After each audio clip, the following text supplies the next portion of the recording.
Hello guys. तो आज हम नए वीडियो की तरफ चलते हैं जिसका नाम है पेरिफेरल ब्लड स्मीयर, जो कि मैंने आपको लास्ट वीडियो में बताया था कि मैं आपको बताऊंगा अच्छे से।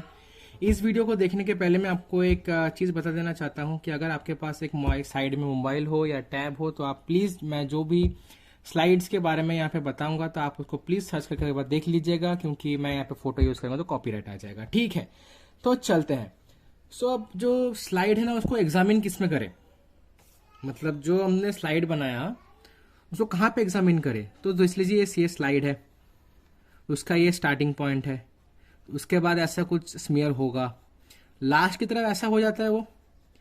तो ये जो स्मीयरिंग एंड है ना, feathered edge of the blood smear, वहां पे हम लोग चेक करेंगे ब्लड स्मीयर। ठीक है, तो हम पहले पढ़ेंगे प्लेटलेट्स के बारे में। ठीक है, प्लेटलेट्स क्या है ना, ये 1 to 2 मीटर इन डायमीटर होता है। इसका जो रेशियो है ना 1:20, मतलब एक प्लेटलेट अगर 20 आरबीसी में से एक प्लेटलेट तो मिनिमम दिखेगा ही दिखेगा। अब ये लार्ज प्लेटलेट क्या होता है, तो जो यंग प्लेटलेट्स होते हैं ना, ये थोड़े से साइज में बड़े होते हैं। ठीक है, साइज में बड़े होते हैं तो इसीलिए लार्ज प्लेटलेट दिखता है। अगर ये लार्ज प्लेटलेट घट गया हो तो इससे ये पता चलता है कि मैरो प्रोडक्शन में कुछ प्रॉब्लम है। अगर एब्सेंट हो गया हो तो मैरो डिजीज हुआ हो, या तो ग्रे प्लेटलेट सिंड्रोम बोल के सिंड्रोम होता है जिसमें प्लेटलेट आपको स्मीयर में दिखेगा नहीं। क्लम्पिंग अगर दिखेगा, उसमें द प्रेजेंस ऑफ एंटीकोआगुलेंट की वजह से आपको प्लेटलेट का क्लम्पिंग दिख सकता है। और अगर giant platelets with increase platelet count अगर दिखेगा तो माइलोप्रोलिफरेटिव डिजीज में ये होता है। तो मैं आपको बता देना चाहता हूँ कि माइलोप्रोलिफरेटिव डिजीज, इसके बारे में मैं एक वीडियो बनाऊंगा, उसमें आपको समझाऊंगा कि ये माइलोप्रोलिफरेटिव डिजीज क्या है और इसके अंदर क्या क्या आता है। ठीक है, तो ये तो हुआ प्लेटलेट की बात। ये देखिए, ये बहुत सारे आरबीसी, उसमें से छोटे छोटे छोटे छोटे वाले ये सब प्लेटलेट्स। ठीक है, तो चलते हैं। अब जो प्लेटलेट जो होता है ना, मेगा कैरियोसाइट जो होता है ना, उसे टूट के बनता है। ठीक है, ये मैं आपको इन्फॉर्मेशन बता दिया। अब चलिए हम आरबीसी की तरफ बढ़ते हैं, और ये आ गया आरबीसी। अब आरबीसी में हम क्या पढ़ेंगे मतलब देखेंगे क्या भाई, माइक्रो स्लाइड के नीचे हम देखेंगे इसका साइज और शेप। अब मैं आपको यहाँ पे 2 स्लाइड दिखा रहा हूं, ध्यान से देखिएगा। एक तो मैं आपको दिखा रहा हूं माइक्रोसाइटिक, एक मैं आपको दिखा रहा हूं मैक्रोसाइटिक। तो ये डिफाइन कैसे करें, तो आपको अगर पता हो कि जो नॉर्मल आरबीसी जो उसका जो साइज होता है ना, वो कुछ 7 से 8 माइक्रोमीटर डायमीटर का होता है, और जो लिम्फोसाइट, जो स्मॉल लिम्फोसाइट होती है ना, वो भी उतनी ही माइक्रो डायमीटर की होती है। तो अगर दोनों सेम है तो सही है। अगर स्मॉल लिम्फोसाइट से अगर ये छोटे दिख रहे हैं तो मैक्रोसाइटिक, अगर बड़े दिख रहे हैं तो मैक्रोसाइटिक। अगर मैक्रोसाइटिक में कुछ ना कुछ ओवल शेप भी हो जाते हैं तो वो ओवल भी दिख सकते हैं, तो उसको क्या बोलते हैं, मैक्रोवालोसाइटोसिस। ठीक है, चलते हैं भाई। तो ये माइक्रोसाइटिक एनीमिया किस में दिख सकता है, जैसे कि आपको आयरन डिफिशियंसी एनीमिया में दिख सकता है। अच्छा, तो और थैलेसिया में भी दिख सकता है। तो आयरन डिफिशियंसी एनीमिया में ऐसे क्या हुआ, आयरन डिफिशियंसी एनीमिया में आपको हाइपोक्रोमेसी दिखेगा। मतलब आपको पता है ना कि iron is the very important element for the production of haemoglobin, और हीमोग्लोबिन की वजह से ही हमारा रेड कलर आता है आरबीसी में। अगर हीमोग्लोबिन कम है तो आरबीसी क्या होगा ना, पेल दिखेगा, हाइपोक्रोमिक दिखेगा। समझ में आ गया, चलिए चलते हैं। तब और उसके बाद B112 डिफिशियंसी, मतलब B12 डिफिशियंसी হচ্ছে मेगालोब्लास्टिक एनीमिया। ठीक है, सो इसमें क्या होता है ना, आरबीसी का साइड ना ओवल होता है और लार्ज होता है, स्मॉल लिम्फोसाइट्स के बराबर नहीं होते, बड़े होते हैं। ठीक है, तो अब अगर रेड सेल का बहुत सारा साइज में डिफरेंस हो तो उसको बोलते हैं एनोसाइटोसिस। अगर शेप में डिफरेंट हो तो उसको बोलते हैं पोइकिलोसाइटोसिस। ठीक है ना, पोइकिलोसाइटोसिस मैं दिखाऊंगा आपको, पोइकिलोसाइटोसिस में कैसे कैसे डिफरेंट टाइप के स्लाइड्स दिखते हैं, आर्टिफैक्ट्स दिखते हैं, मैं आपको दिखाऊंगा। चलिए चलते हैं। उसके बाद अभी ये जो एनोसाइटोसिस मतलब साइज का डिफरेंस, तो साइज एंड शेप का जो क्लासिफिकेशन हम एमसीवी से करते हैं, जिसका नाम है मीन कॉर्पस्कुलर वॉल्यूम। और अगर आपको असेसमेंट करनी है, चेकिंग करनी है, तो मैं आपको लास्ट वीडियो में भी मैं आपको बताया था। एक सेकेंड रुकिए, कैमरा भी नहीं यार। ठीक है, तो आपको मैं लास्ट वीडियो में भी बताया था आरडीडब्ल्यू के बारे में। तो आरडीडब्ल्यू क्या चीज है, रेड सेल डिस्ट्रीब्यूशन विद।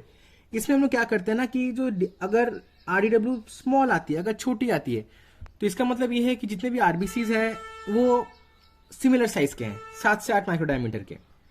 अगर ये बहुत बड़ा है, बहुत बड़ा का मतलब नॉर्मल रेंज जो कि कुछ 12 से 15% था आई गेस, उससे अगर बड़ा आया तो इससे हम ये पता कर सकते हैं कि जो साइजेस के सेल के जो साइज है ना वेराइटी टाइप के हैं, कुछ तो छोटे हैं, कुछ तो बड़े हैं, कुछ मीडियम साइज के हैं, तो ऐसा करके हम पता कर सकते हैं। ठीक है, तो जो width of the red cell distribution curve है ना, उसका मीन निकाल के हम ये रेड सेल डिस्ट्रीब्यूशन कर्व कर रहे हैं। ठीक है, सो मैंने आपको बताया कि जो फंक्शन ऑफ आरडीडब्ल्यू से हम क्या कर सकते हैं, हम माइक्रोसाइटिक एनीमिया का पता कर सकते हैं। कैसे? अगर माइक्रोसाइटिक एनीमिया होता है और उसमें अगर नॉर्मल आरडीडब्ल्यू होती है तो उसका मतलब ये थैलेसेमिया है। अगर आरडीडब्ल्यू बढ़ गई, ब्लड रिपोर्ट तो चेक करेंगे, मैंने आपको बताया था लास्ट वीडियो में, आप प्लीज जाके लास्ट वीडियो भी देखिएगा तो आपको अच्छे से समझ में आएगा।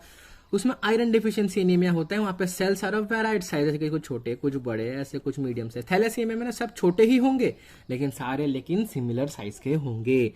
अब उसके बाद और एक चीज पता कर सकते हैं, लार्ज DWD RDW, इसमें क्या है ना, डायमॉर्फिक या मिक्स्ड डेफिशिएंसी एनीमिया। मैंने आपको ये चीज लास्ट वीडियो में बताया था। इसमें क्या होता है ना, क्रॉनिक एट्रोफिक गैस्ट्राइटिस अगर होगा तो उसमें गैस्ट्राइटिस ही इंपॉर्टेंट चीज है। हमको पता है कि जो B12 है आयरन डिफिशियंसी, वो तो पहले खाएंगे तो वो तो स्टोमक से जाएगा ही।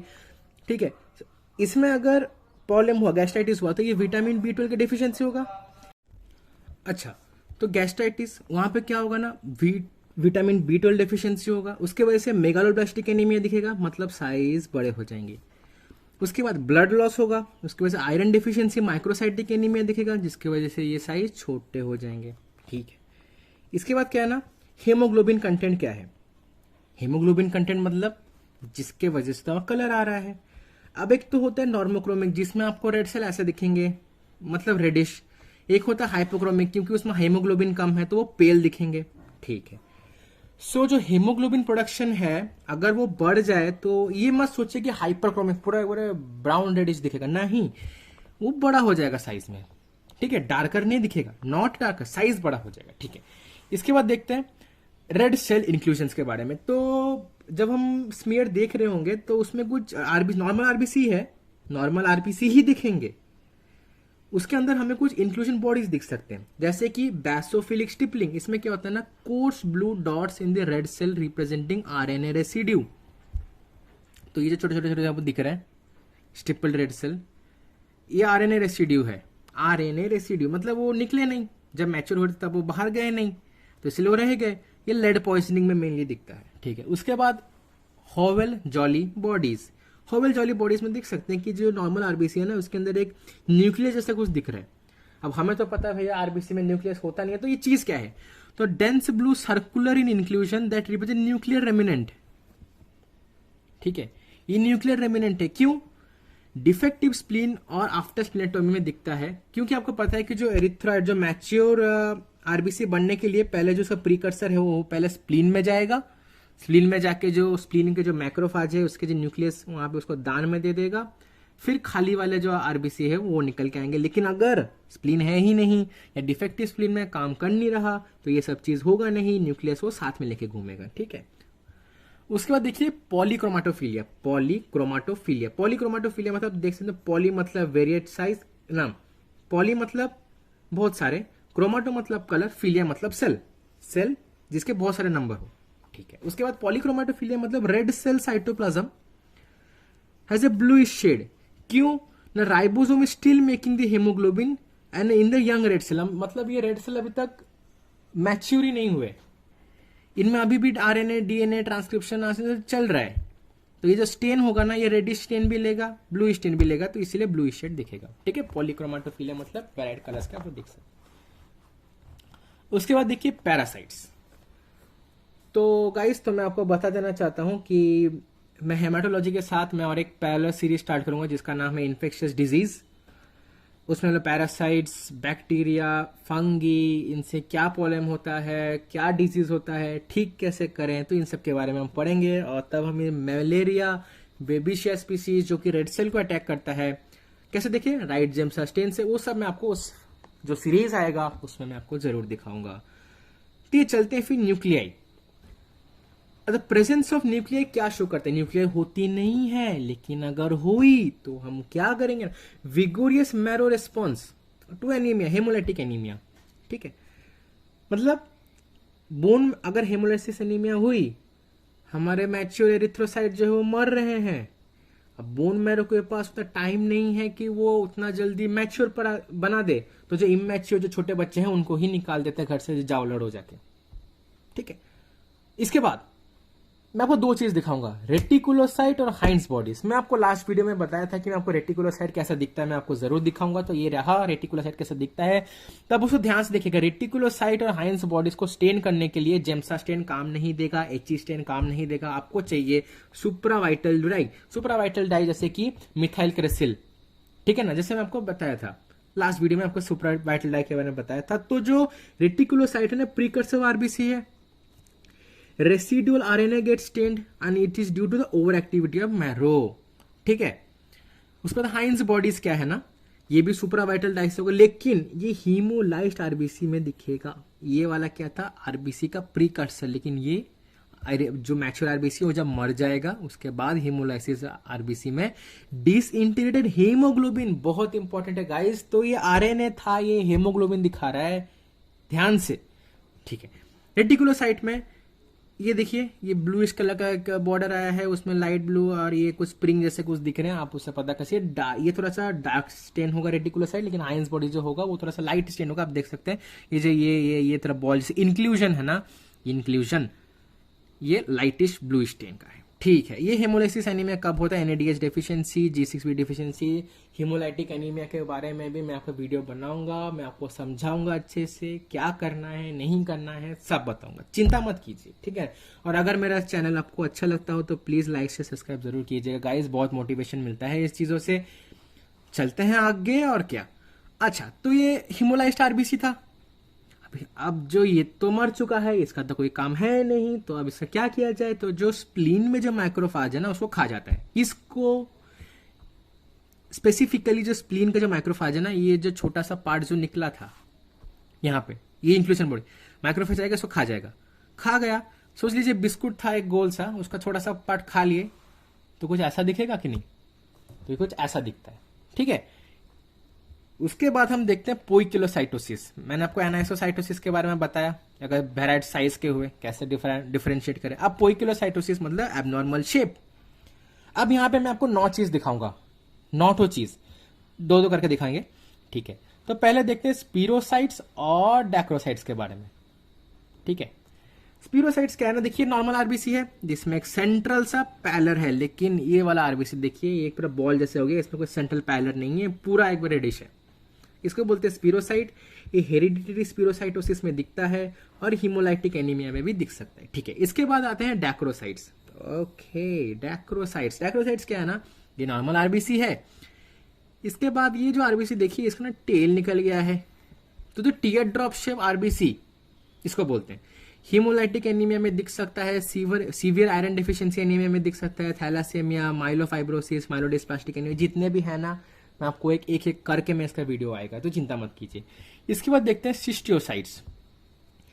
ये क्या ना, फ्रैगमेंट है आरबीसी। देखिए ये नॉर्मल आरबीसी है और ये पूरा फ्रैगमेंट हो चुका है, टूट चुका है ये आरबीसी। ये बहुत इंपॉर्टेंट है कि माइक्रो एंजियोपैथिक हीमोलाइटिक एनीमिया अगर हुआ किसी को, तो ऐसे टाइप के फ्रैगमेंटेड आरबीसी हमको दिखेंगे। अच्छा, तो ये इसके बाद देखिए एलिप्टोसाइट्स। एलिप्टोसाइट्स क्या चीज है, ये नॉर्मल आरबीसी है। अब ये वाला आरबीसी देखिए कुछ एलिप्टिकल नहीं हो गया शेप में, सेंट्रल पैलर है सब कुछ, लेकिन एलिप्टिकल हो गया। ये कब है, ये एक इनहेरिटेंट डिजीज है। Iron deficiency anaemia, megaloblastic anaemia, thalassaemia, myelodysplastic syndrome इनमें दिख सकता है। अब देखते हैं स्टोमासाइट्स। स्टोमा मतलब, अब जब नीट की प्रिपेयर कर रहे थे तो आपने स्टोमाटास के बारे में पढ़ा होगा, प्लांट में जहाँ से वो एयर लेते हैं, छोड़ते हैं, लीफ में होता है, तो उसका आपने इसका भी शेप दिखाओ, कुछ ऐसा होता है। ठीक है, कुछ ऐसा होता है।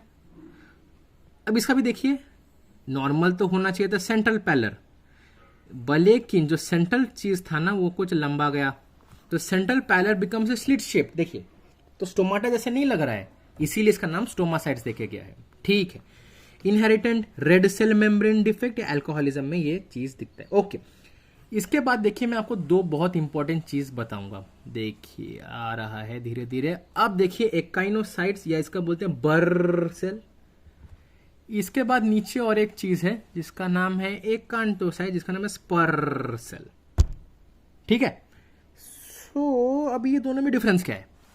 अच्छा, तो मैं पहले आपको एकाइनोसाइट्स के बारे में बताता हूँ। एकाइनोसाइट्स जो है ना, इसमें जो आरबीसी है ये आर्टिफैक्ट्स है, आरबीसी एबनॉर्मल हो चुकी है। इसमें ना स्पाइक्स इवनली स्पेस्ड है, जैसे कि देखिए फूल जैसे कुछ दिख रहा है ना, कितना सुंदर दिख रहा है, इतना अच्छा स्पाइक्स है यार फूल जैसे।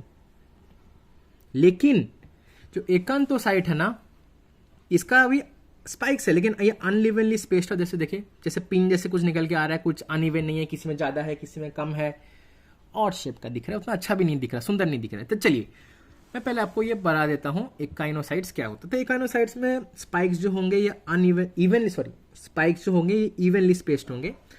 Abnormal drying of RBC smear के वजह से रेनल फेलियर, मैल न्यूट्रिशन, सबसे इंपॉर्टेंट सीवियर यूरीमिया में ये चीज दिखेगा। माइक्रो एंजियोपैथिक हीमोलाइटिक एनीमिया में दिखेगा। सबसे इंपॉर्टेंट चीज इसमें एक चीज क्या है ना, ये कंडीशन रिवर्सिबल है। मगर आप मतलब आपने देख लिया कि स्मीयर में कि ये चीज हुआ है, एकाइनोसाइट्स दिख रहा है, तो आप उसको ट्रीट करके रिवर्स करके नॉर्मल में आ सकते हैं। लेकिन जो एकाइनोसाइट्स अकांतोसाइट है ना, ये एक इरिवर्सिबल फिनोमेना, एक बार आरबीसी से बन गई तो वो चली गई और वो कभी ठीक नहीं होएगी। कब दिखता है ना, abetalipoproteinaemia, severe liver disease, नेटोमी रेनल डिजीज, इन सब में दिख सकता है। तो इसके बाद हम आते हैं एक नॉर्मल चीज, इसका नाम है सिकल सेल। ये तो मैक्सिमम बहुत सारे लोगों को पता है सिकल सेल क्या है। ये देखिए नॉर्मल है और इसको देखिए सिकल जैसा हो गया, अरे वो जिसे धान काटते हैं ना वैसा सिकल जैसा, ठीक है। सो सिकल शिफ्ट आरबीसी हो जाती है। ये सिकल सेल एनीमिया में दिखता है। क्यों? एक पॉइंट म्यूटेशन की वजह से होता है, इसका नाम है GAG से GUG, 6 पोजीशन पे होता है बीटा चेन का, बीटा ग्लोबिन चेन का 6 पोजीशन में ये म्यूटेशन होता है, जहां पे अस्पार्टिक एसिड से वैलिन बन जाता है। चलिए अब टारगेट सेल, या इसको बोलते हैं कोडोसाइट। मैं आता हूं आपको दिखाता हूं नीचे, ये देखिए टारगेट सेल या कोडोसाइट। टारगेट सेल मतलब आपको पता है टारगेट सेल क्या है। देखिए ऐसा कुछ जो बोर्ड होता है ना, कभी कभी आप देखिएगा बोर्ड होता है, उसमें एक छोटा सा टारगेट रहता है जिसमें हम पिन फेंकते हैं, ऐसा करके पिन मारते हैं ऐसा करके, ताकि यहाँ पे लग जाए तो 100 पॉइंट मिलता है, वही वाली चीज, ठीक है।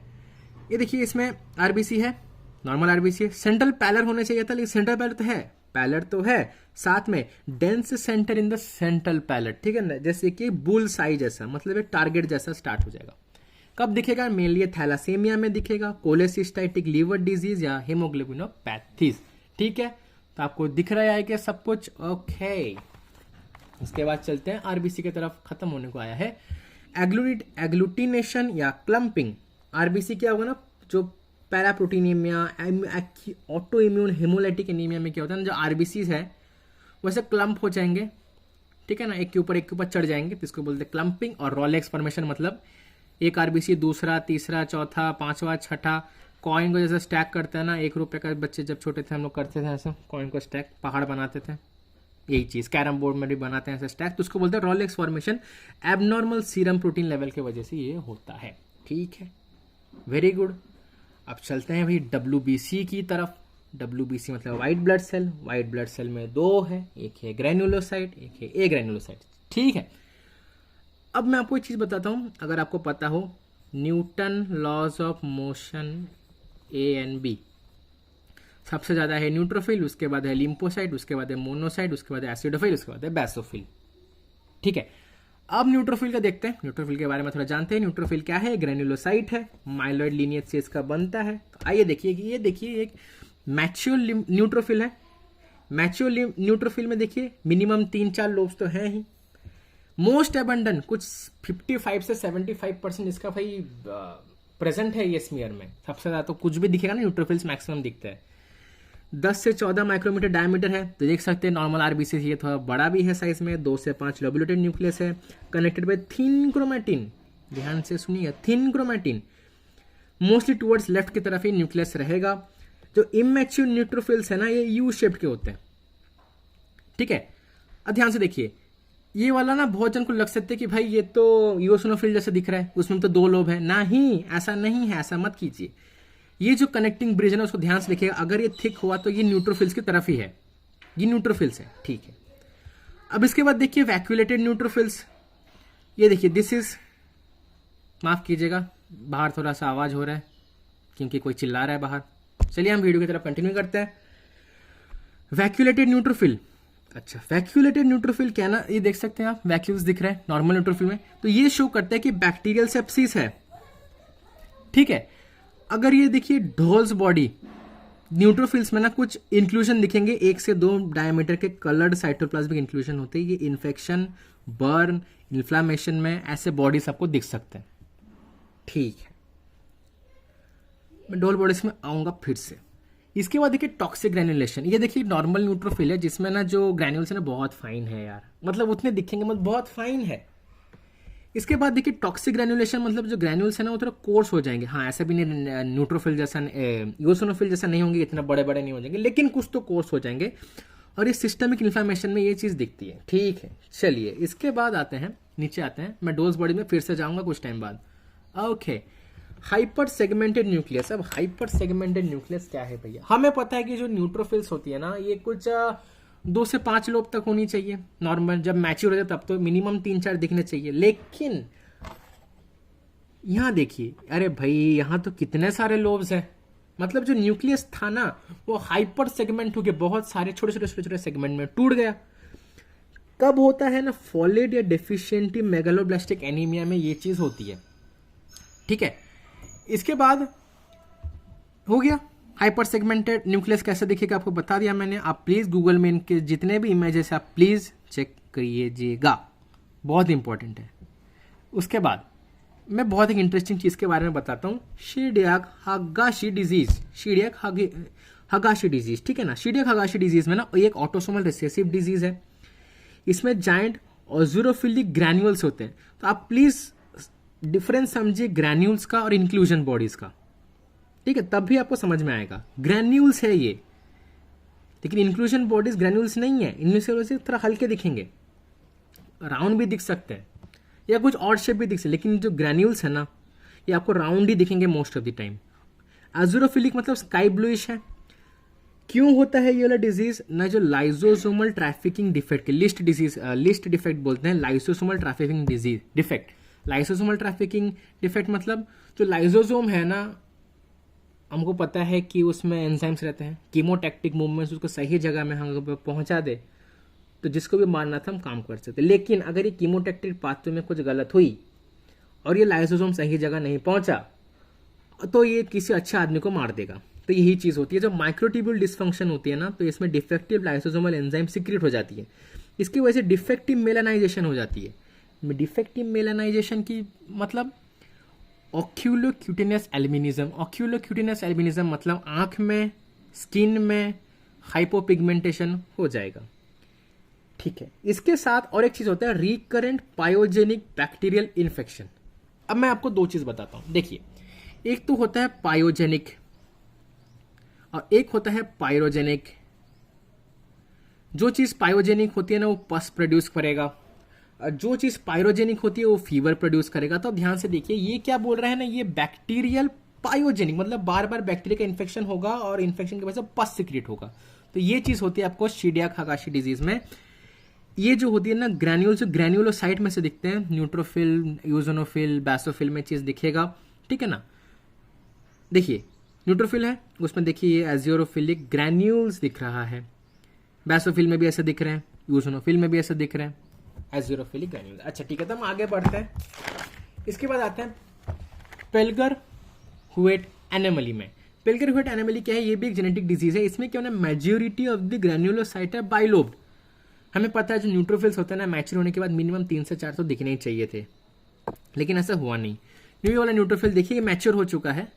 न्यूट्रोफिल इसमें तो 2 ही लोब है और कनेक्टिंग भी पूरा एक बार थिन क्रोमैटिन जैसे मैच्योर जैसे दिखते हैं वैसा, लेकिन 2 लोब है। तो इसमें बोलते हैं पेल्गर हुएट एनोमली में। ग्रैन्युलोसाइट में होता है। यूसिनोफिल में क्या होता है ना, 2 थे। यूसिनी में हमको पता है उसमें 2 लोब होते हैं, लेकिन वो क्या ना 1 लोब में सिमट जाएगा चीज। ठीक है, इमैच्योर रह जाएगा। ठीक है, ये माइलोडोस्प्लास्टिक केस में दिख सकता है, ACL में दिख सकता है। क्यों होता है ना, defect in laminin B receptor gene on the WBC की वजह से। तो अनडिवाइडेड न्यूक्लियस यूसिनोफिल में, बाइलोब न्यूक्लियस न्यूट्रोफिल। ठीक है, इसके बाद हम आते हैं नॉर्मल यूसिनोफिल। यूसिनोफिल देखिए स्पेक्टेकल शेप न्यूक्लियस, पूरा एक बार रेडिश बड़े बड़े पूरा कोर्स ग्रैन्युल्स है। ठीक है, इसके बाद क्या होना है, पैरासाइटिक इन्फेक्शन में ना इसका जो कंसेंट्रेशन है बहुत ज़्यादा यूसिनोफिलिया हो जाएगा। ठीक है, समझ में आ गया आपको? कलर डिफरेंस देखिएगा, ये सबसे रेडिश होता है, आपको देख के पता चल जाए कि रेडिश है तो और बाइलोब है तो ये यूसिनोफिल। मैंने आपको इमैच्योर न्यूट्रोफिल्स के साथ कंफ्यूज मत होइएगा। ठीक है, अब देखते हैं बेसोफिल।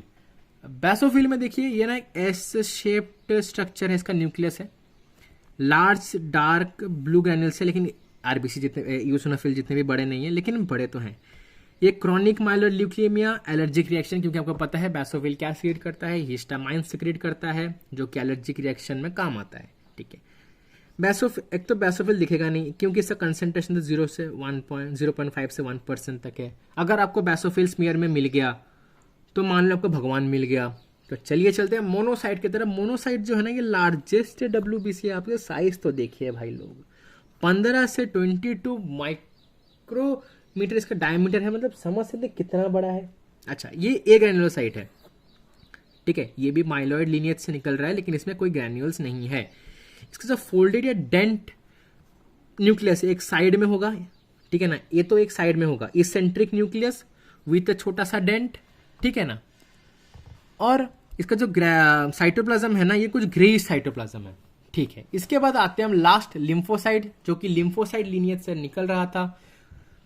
अब लिम्फोसाइट में ना दो चीज होती है, एक तो होते हैं स्मॉल लिम्फोसाइट, एक होते हैं लार्ज लिम्फोसाइट। लेकिन लार्ज लिम्फोसाइट हमें पता है कि लिम्फोसाइट एक ग्रेन्युलोसाइट होता है, लेकिन कुछ कुछ कभी कभी तो ग्रेन्युल लिम्फोसाइट दिख जाता है।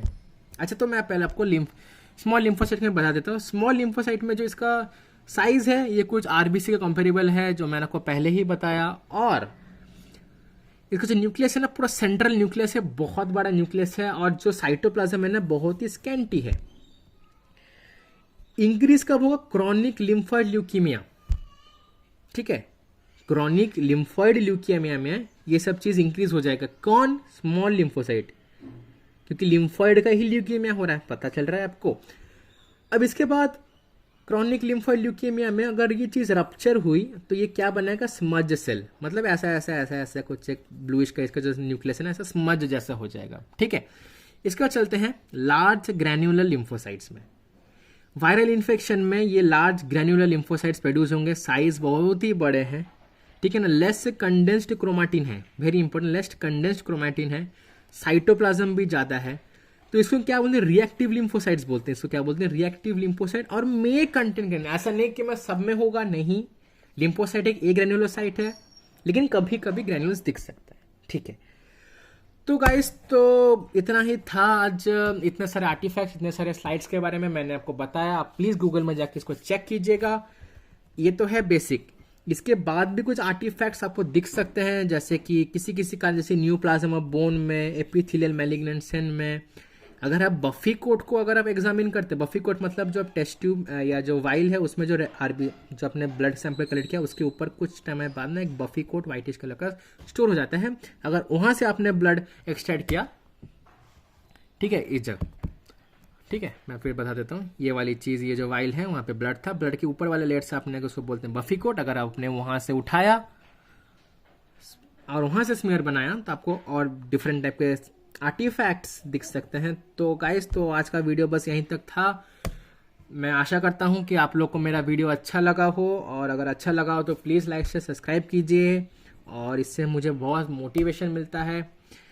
ठीक है, तो दो इन्फॉर्मेशन, इसके बाद वाला जो वीडियो है वो कुछ एनीमिया के क्लासिफिकेशन के ऊपर होगा, और इन्फेक्शियस डिजीज का मैं सीरीज नया स्टार्ट कर रहा हूँ। ठीक है, सो थैंक यू गाइस।